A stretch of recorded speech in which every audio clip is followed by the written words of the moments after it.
4장의 말씀 이제 보게 되었습니다. 네, 이 요나서를 보게 되면 주인공이 요나입니다. 물고기도 아니고 니느웨 사람들도 아니고 주인공이 요나인 것을 볼 수 있습니다. 그런데 문제가 있습니다. 이 요나가 하나님과 사람들 앞에서 걸림돌이 되는 그러한 모습이 나타난다는 겁니다. 하나님 말씀을 처음 들었을 때에 사명을 받았을 때에 다시스로 도망하게 되고 그 도망치는 그 배 안에 있으면서 큰 풍랑이 일어나서 선원과 선장에게 물질적인 피해 또 정신적인 피해도 입히게 되고 그리고 물고기 뱃속에서 나온 이후에 니느웨에 가서 하나님 말씀을 선포할 때에 대충 하루만 말씀을 전하면서 온전하게 전하지 않는 그러한 모습도 나오는 것을 볼 수가 있습니다. 하나님은 우리 사람을 만들 때에 관계 속에 우리를 두셨습니다. 그래서 아담을 만든 이후에 하나님과 아담 사이에 하나님께서 관계를 맺으셨고 아담에게는 뼈 중에 뼈요 살 중에 살이라 라고 할 수 있는 그 하와를 만들게 하셔서 사람 간에 또 관계를 맺게 하셨습니다. 그래서 하나님은 사람이 홀로 살 수 있는 것이 아니라 다른 사람과 영향력을 주고받게 하셨고 무엇보다 하나님과의 관계가 바로 설 수 있도록 사람을 그렇게 만드셨습니다. 그런데 이 요나가 다른 사람들이 더 하나님을 바라볼 수 있도록 또 다른 사람들 가운데 유익이 있을 수 있도록 디딤돌로서의 역할을 감당하는 것이 아니라 걸림돌로 작용하는 그런 모습이 나타나는 것을 볼 수 있습니다. 흔히 요 못된 나, 요나 얘기하는데 이러한 요나의 부정적인 모습 오늘은 그런 모습을 좀 살펴보려고 합니다. 다만 한 가지 우리가 요나를 좀 긍정적으로 바라보는 한 가지 시선을 가지고 또 하나를 감안하면 좋을 것 같은데 요나가 오늘 5절 말씀을 보게 되면 니느웨 성 밖에서 초막을 짓고 앉았게 됩니다. 그때 하나님께서 박농쿨을 주십니다. 박농쿨을 딱 생성하셔서 그 잎으로 요나를 가리게 되는데 6절 말씀에 보게 되면 요나가 크게 기뻐하였다 이렇게 나옵니다. 크게 기뻐하였다. 그래서 이 모든 것들을 감안해 볼 때에 지금 요나는 육체적으로 굉장히 피곤한 지쳐 있는 상태라고 하는 것을 알 수 있습니다. 그러한 작은 그늘조차 크게 기뻐할 만큼 어떤 면에서는 마음이 좁아져 있는 상태라고도 볼 수 있습니다. 격언에 건강한 육체에 건강한 정신이 깃든다 이런 말이 있는데 이 몸이 힘드니까 피곤하니까 마음도 약간 옹졸해지고 좀 줄어들고 그리고 영적으로도 참 그런 것을 볼 수 있습니다. 그래서 이 요나를 오늘 보게 되면 굉장히 부정적인 모습들이 나옵니다만 어떤 면에서는 마음의 여유도 없고 피곤하고 힘들어서 더 그런 모습이 나오지 않았나 이렇게 볼 수도 있습니다. 지난주 수요일 날 부산에서 한 가정집에서 엄마와 중학생 딸 사이에 말다툼이 일어났습니다. 그래서 엄마가 너무 화가 나서 현관문을 나가서 주차장에 있는 자동차 안에 들어갔습니다. 근데 엄마가 나가자마자 이 딸이 현관문을 잠궈버리고 경찰에 신고를 했습니다. 무엇을 신고냐면 이 엄마와 딸이 얼마 전에 코로나19 확진자와 접촉해서 음성이 나왔지만 자가격리 중이었는데 엄마가 자가격리를 위반했다고 이 딸이 신고를 했습니다. 그래서 경찰과 그 자가격리자를 담당하는 자치단체 담당자가 같이 와서 보니까 딸이 문을 안 열어주는 겁니다. 엄마가 다시 들어가야 되는데.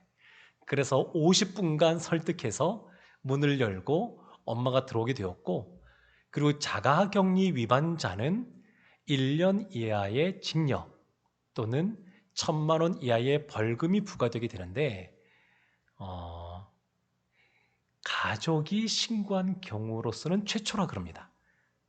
그리고 이 자동차 안에만 있었기 때문에 이 모든 것을 감안해서 부산시에서 그냥 계도하는 걸로 그렇게 결론을 내렸다 그럽니다. 그러니까 이 코로나 시대 때 그냥 갇혀 있는다고 하는 것, 이것이 참 쉽지 않은 것 같습니다. 가족이라 한다 할지라도 오랜 시간 같이 보내는 것, 자녀들을 키우는 엄마들 입장에서는 때로는 아이들이 학교를 안 가니까 아침부터 밤까지 하루 24시간 계속 붙어 있는 시간들이 있다 보니까 그 안에 여러 가지 어려움들이 생기는 것 같고, 특히 사춘기 자녀를 둔 부모님 입장에서는 그냥 어디로 튈지 모르기 때문에 다툼이 생기기도 하는 것을 볼 수 있습니다. 근데 흔히 우리 어르신들이 이런 자녀들이 나중에 크면 부모에게 효도 많이 한다, 이런 얘기도 하는데, 네.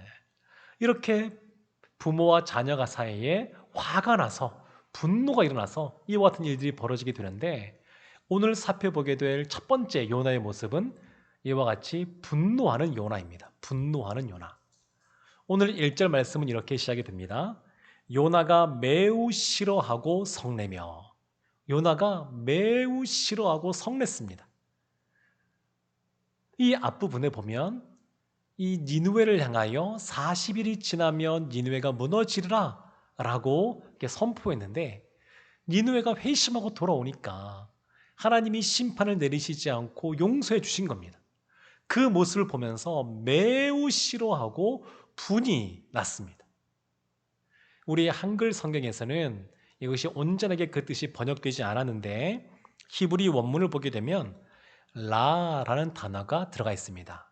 이 라라는 단어는 악하다, 뭐 그런 뜻입니다. 그러니까 니느웨 사람들이 악해서 하나님의 심판을 선언받게 되었는데, 그런데 아이러니하게도 이 요나가 지금 회심한 그 니느웨를 바라보면서 본인 마음속에 악한 것이 가득 차서 하나님을 향하여 분노를 표출하고 있는 겁니다.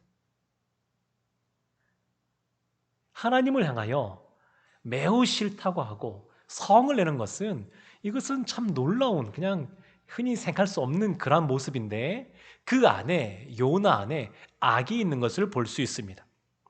요나라는 이름의 뜻은 비둘기입니다. 평화의 상징 비둘기인데, 요나의 이름에 걸맞지 않는 모습이 지금 나타나고 있습니다. 하나님께서는 이에 대해서 4절 이렇게 말씀하십니다. 내가 성내는 것이 옳으냐. 하나님께서 요나를 향하여 너가 무슨 권리가 있길래, 특권이 있길래 내 앞에서 화를 내느냐, 이렇게 말씀하신 겁니다.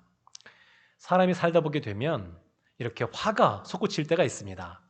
화가 난다고 하는 것은 사람에게 감정이 있다는 것이고, 감정이 있다고 하는 것은 사람이 살아있는 존재다라고 하는 것을 드러내는 것이기도 한데, 그런데 이런 화가 났을 때에 이것을 우리가 아주 건강하게 잘 해소를 해야 됩니다. 그래서 꾹꾹 참고 누른다고만 해서 해결되는 것도 아닙니다. 우리나라 아주 예전 우리 어머니들 보게 되면 이것을 꾹꾹 참고 눌러서 한이 되지 않았습니까? 그래서 이것을 표현을 해야 되는데, 이것을 그냥 상처난 그대로 다른 사람을 향하여 찌르는 것이 아니라 어떻게 해야 되냐면 하나님께 갖고 나아가야 됩니다.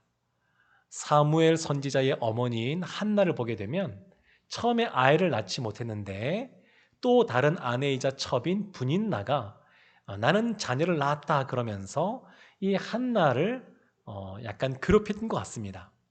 놀린 것 같습니다. 여기에 마음이 원통하고 분통한 이 한나가 하나님께 나아가서 그 모든 것을 아뢰는 겁니다.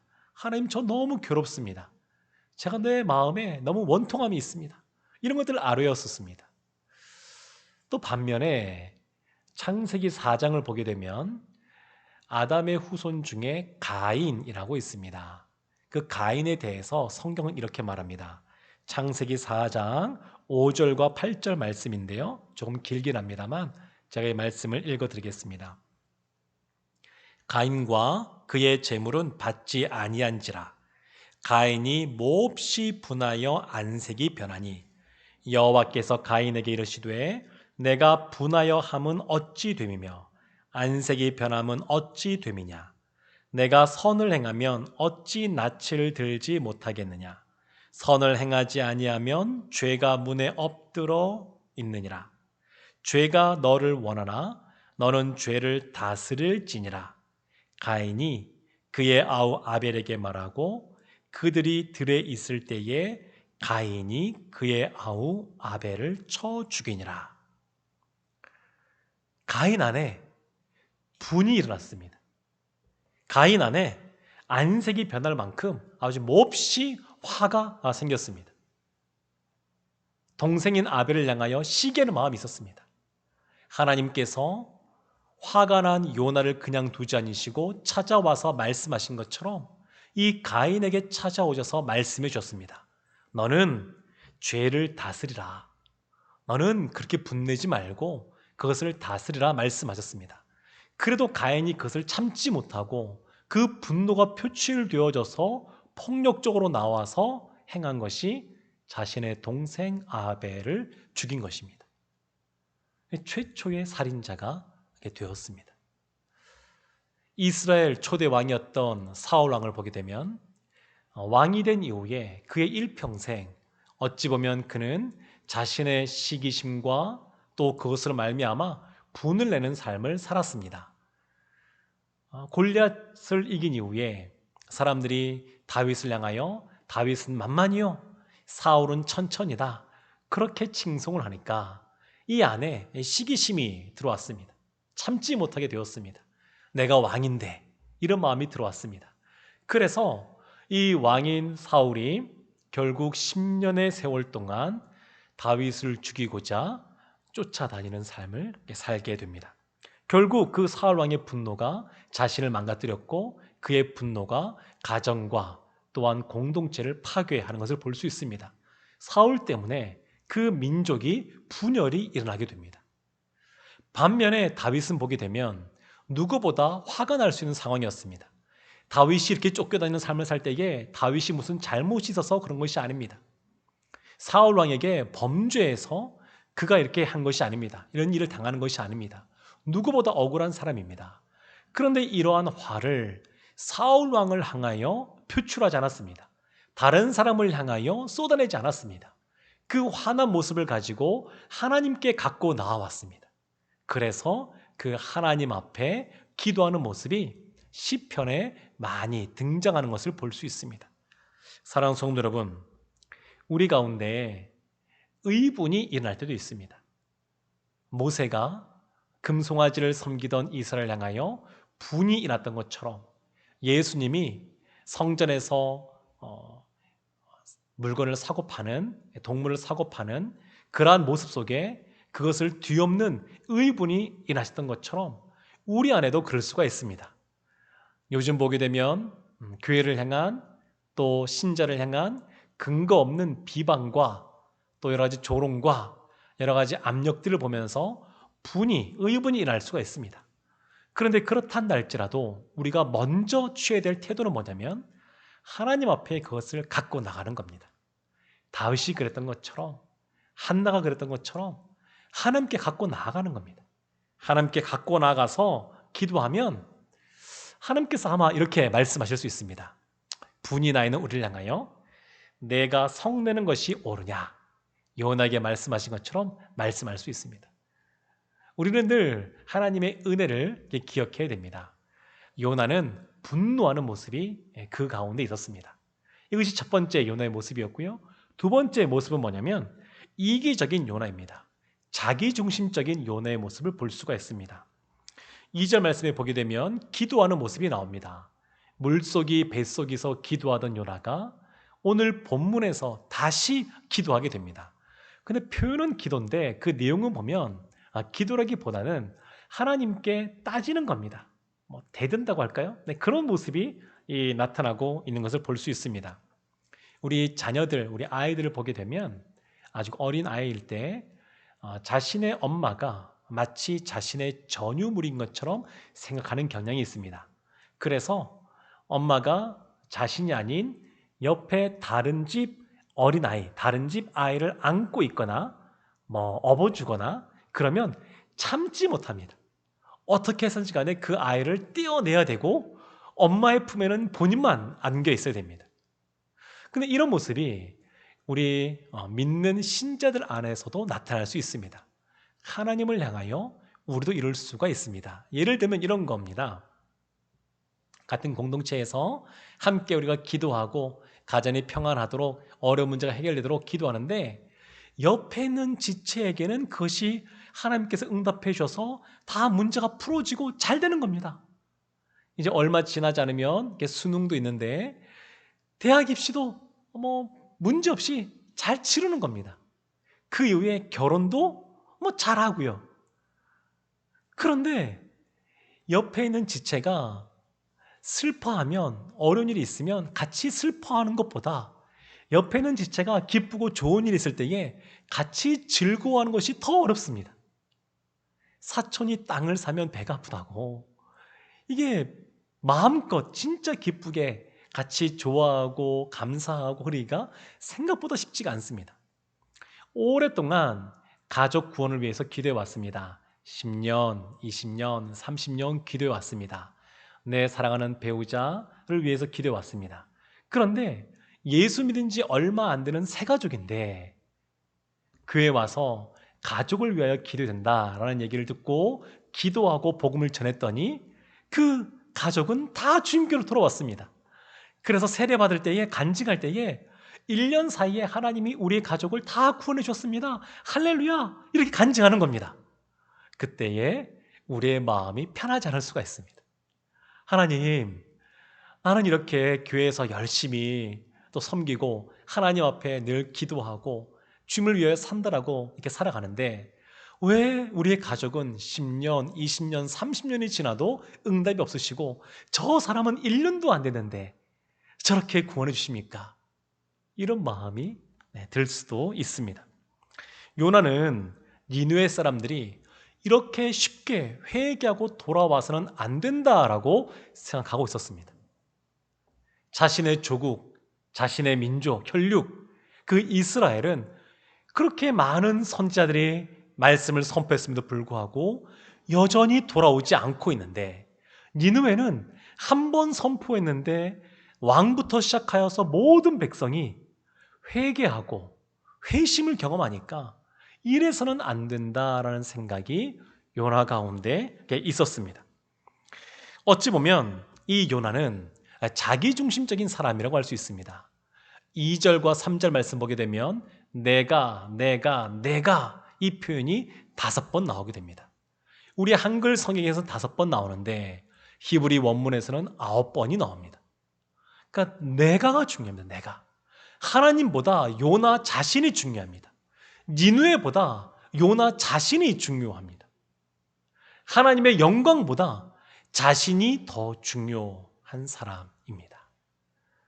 이 요나는 그렇게 하나님 앞에 나아갔습니다. 어떤 면에서는 이해 못할 것도 아닙니다. 예를 들면 이런 것이죠. 우리도 보게 되면 아주 가까운 이웃나라, 그 복음을 전해도 잘 믿지 않는 그 나라, 그런데 우리를 억압했던 그 나라가 회심하고 주님께 돌아와서 지금보다 더 강대국이 되고 세상 가운데, 세계 가운데 더 영향력을 미치는 그런 나라가 된다라고 생각해 보십시오. 우리 한국 사람들은 그것에서 기꺼이 기뻐하고 즐거워할 만한 사람이 생각보다 그렇게 많지 않을 수 있습니다. 지금 이 니느웨는 아수르라고 하는 나라의 수도였습니다. 그런데 이 아수르는 이스라엘의 대적 국가입니다. 그리고 나중에 보면 결국 이 아수르에 의해서 북이스라엘이 멸망당하게 됩니다.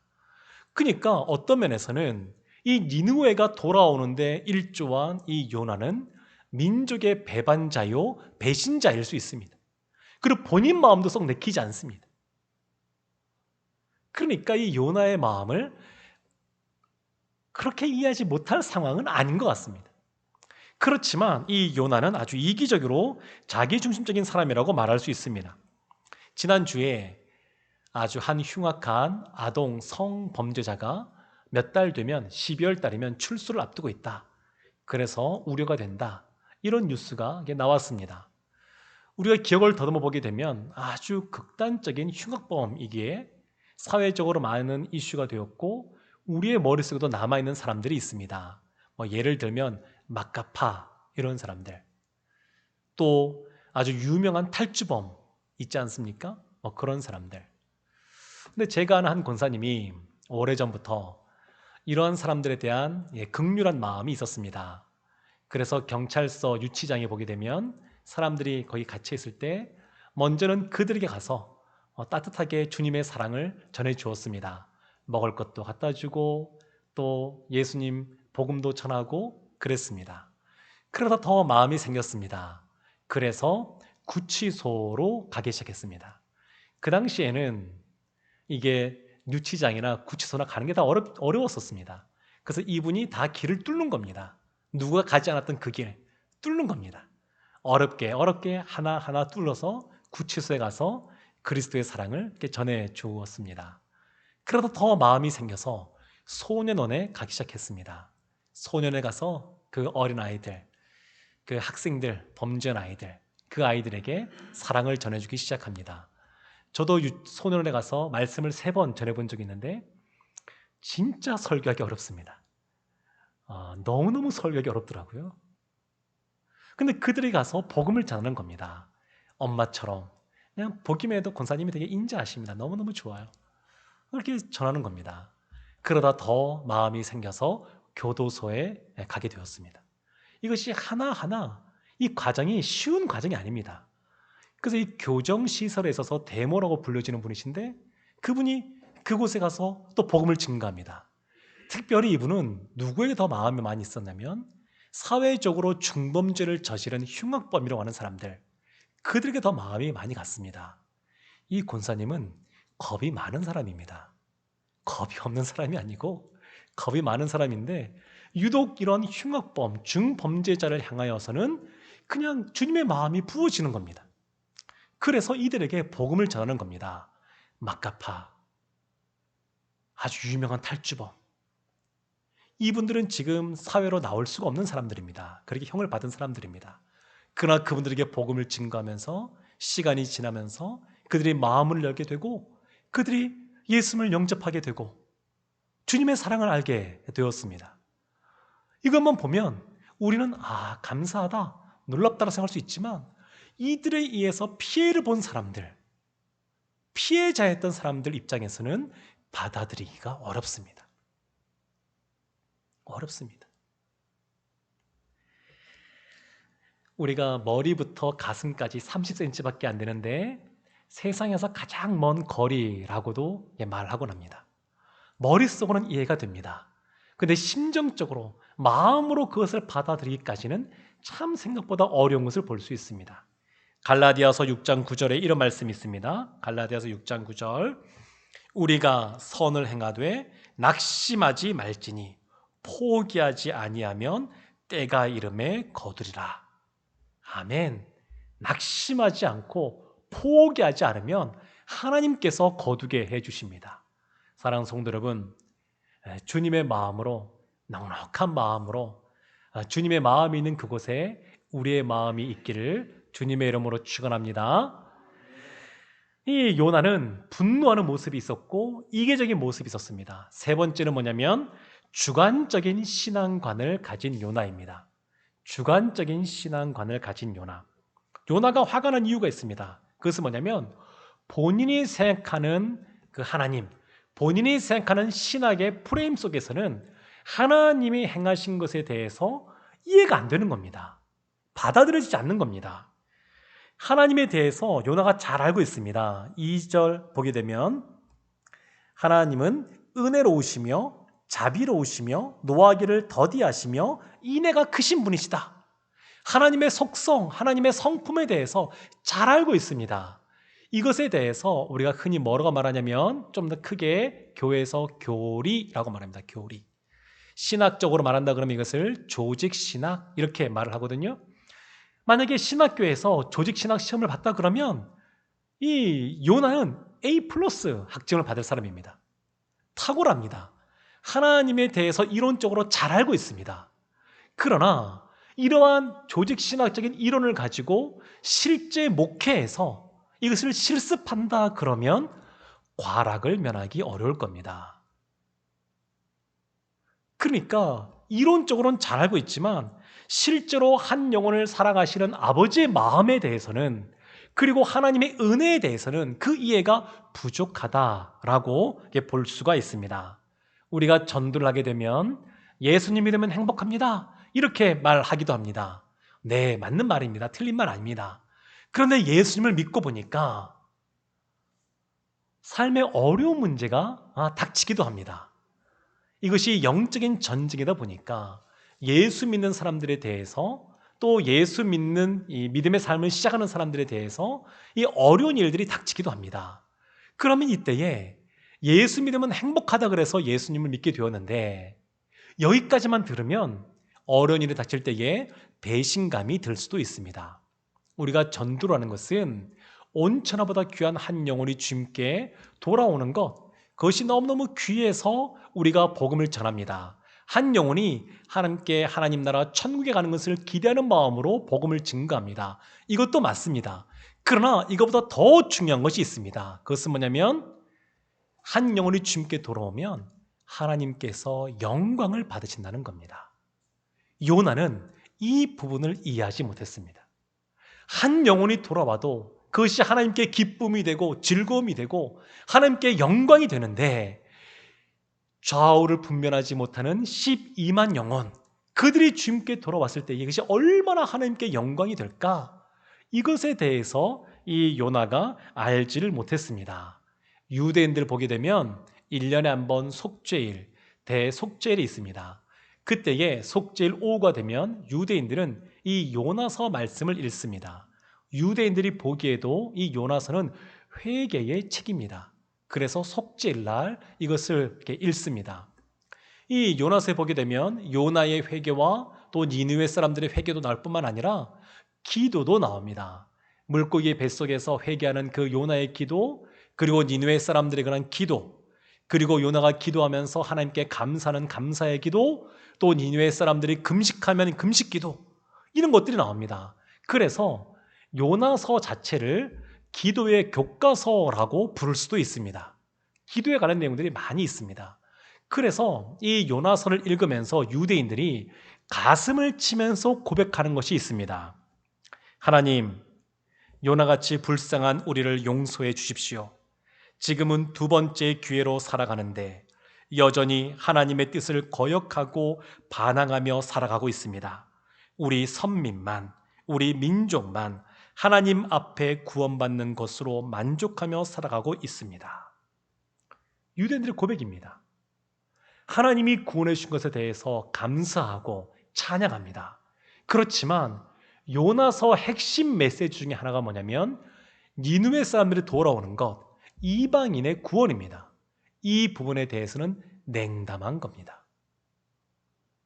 하나님의 마음이 어디 있는지 그냥 우리만 구원받으면 된다, 우리만, 요나가 내 자신만 생각하는 것처럼 유대인 가운데 이런 것을 볼 수 있습니다. 사랑하는 성도 여러분, 복음이라고 하는 것은 내가 하나님을 설득하는 것이 아니라 하나님께 설득당하는 겁니다. 내가 하나님을 도구로서 사용하는 것이 아니라 하나님께 도구로서 쓰임받는 것이 신앙생활입니다. 요나는 이렇게 분노하는 모습, 이기적인 모습, 그리고 자기 주관적인 그런 신앙관 속에 갇혀 있는데, 어찌 보면 이와 같은 모습이 우리의 모습이기도 하고 예수님이 말씀하신 탕자의 비유 속에 나오는 첫 번째 아들, 두 번째 아들의 모습이기도 합니다. 탕자의 비유를 보게 되면 이 탕자가 우리 둘째 아들뿐만 아니라 첫 번째 아들도 잃어버린 아들입니다. 이 첫 번째 아들이 마치 요나와 같기 때문에 그렇습니다. 둘째 아들만이 아니라 첫 번째 아들도, 방탕한 둘째 아들만이 아니라 그 방탕한 아들을 이해하지 못하고 그를 배척한 첫 번째 아들도 요나 같은 사람이라고 할 수 있습니다. 작년에 양화전에 있는 선교사 묘역에 다녀온 적이 있습니다. 그날 비가 보슬보슬 내리는 날이어서 많이 오진 않아서 우산을 딱 쓰고 또 설명을 들으면서 다녔는데, 거기 보면 로버트 하디 선교사님의 묘역이 있습니다. 근데 이 하디 선교사님 어떤 분이냐면 캐나다 분인데 토론토 의대를 나와서 결혼하여서 1890년도에 그 당시는 조선이었죠. 이 조선 땅에 왔습니다. 부산과 또 강원도 등지에서 46년간 사역을 하셨는데 그분이 이 땅에 와서 첫 번째 딸을 낳았습니다. 근데 그 딸이 그 다음 날, 태어난 그 다음 날 죽게 되었습니다. 두 번째 딸을 낳았습니다. 두 번째 딸이 7살이 되었을 때 만 6년 만에 또 죽게 됩니다. 그래서 두 딸을 이 양화진 묘역에 먼저 묻었습니다. 이 선교사님이 1903년 원산에서 말씀 사경회가 선교사님들과 성도들이 모여서 있었는데 거기에 참석하게 됩니다. 그때 요한 1서 말씀을 이제 가지고 말씀이 선포되어졌는데 기도할 때에 이분이 벌떡 일어났습니다. 그러면서 많은 사람 앞에서 공개적으로 자신의 죄를 회개하는데 회개 내용이 이렇습니다. 여러분, 저는 죄인입니다. 저는 이 나라를 미개한 나라로 우습게 보았고 이 민족을 무식한 나라의 백성이라고 여기며 종처럼 부렸습니다. 내 마음속에는 자만심과 우월함이 있었고 때로는 하나님의 은혜와 긍휼과 자비하심이 그들에게는 미치지 않고 나만 누려야 된다는 오만함을 갖고 있었습니다. 내 의술과 기술과 특권이 하나님의 능력과 지혜보다 늘 앞섰습니다. 정말 용서를 구하고 회개합니다. 이 선교사님이 이렇게 고백하자 또 다른 선교사님, 또 다른 성도님들이 공개적으로 자신의 죄를 회개하기 시작했습니다. 이것이 1903년도에 있었던 원산 대부흥 운동입니다. 이것이 불길이 나서 1907년도 평양 장대현 교회에서 평양 대부흥 운동이 시작이 되었고 이것 때문에 우리 이 조선 땅 가운데 백만인 구령 운동이 시작이 되었습니다. 그래서 오늘날 우리에게까지 복음이 전해진 것을 볼 수 있습니다. 사랑하는 성도 여러분, 하나님은 요나 같은 선지자도 그리고 이 하디 선지자 같은 이 선교사님 같은 이러한 분도 포기하지 않으셨습니다. 사역을 하면서도 하디 선교사님도 10년 넘는 세월 동안 요나처럼 살았습니다. 사람들과 하나님 앞에 디딤돌이 아니라 걸림돌처럼 살았습니다. 그러나 하나님은 결코 포기하지 않으셨습니다. 하나님은 걸림돌로 살아가는 우리를 결코 그냥 두지 않으십니다. 하나님은 찾아서 말씀하시는 분이시고 우리를 도와주시는 분이십니다. 이렇게 우리가 걸림돌에서 디딤돌로 되는 것을 신학적으로 한마디로 말한다 그러면, 한 단어로 말한다 그러면 성화라고 할 수 있습니다. 예수님을 닮아가는 겁니다. 사랑하는 성도 여러분, 이 성화의 기간이 길단다 할지라도 하나님은 기다려 주십니다. 하나님은 우리를 포기하지 않으시고 우리를 기다려 주십니다. 그리고 우리를 도와주시고 우리 때문이 아니라 하나님의 열심으로 말미암아 우리가 다른 사람들 가운데 디딤돌이 되어지게 되고 하나님 나라 가운데 디딤돌로 쓰임받게 하십니다. 우리가 이 말씀을 기억하고 우리 자신은 어쩌면 요나 같은 못된 모습이 있을지 모르겠지만 이런 나를 하나님은 변화시키셔서 하나님 나라 가운데 디딤돌로 만드실 줄로 믿습니다. 이 말씀 붙잡고 이번 한 주간도 또 승리하는 삶을 살아가시는 우리 성도님들 되시기를 주님의 이름으로 축원합니다. 아멘. 기도하겠습니다.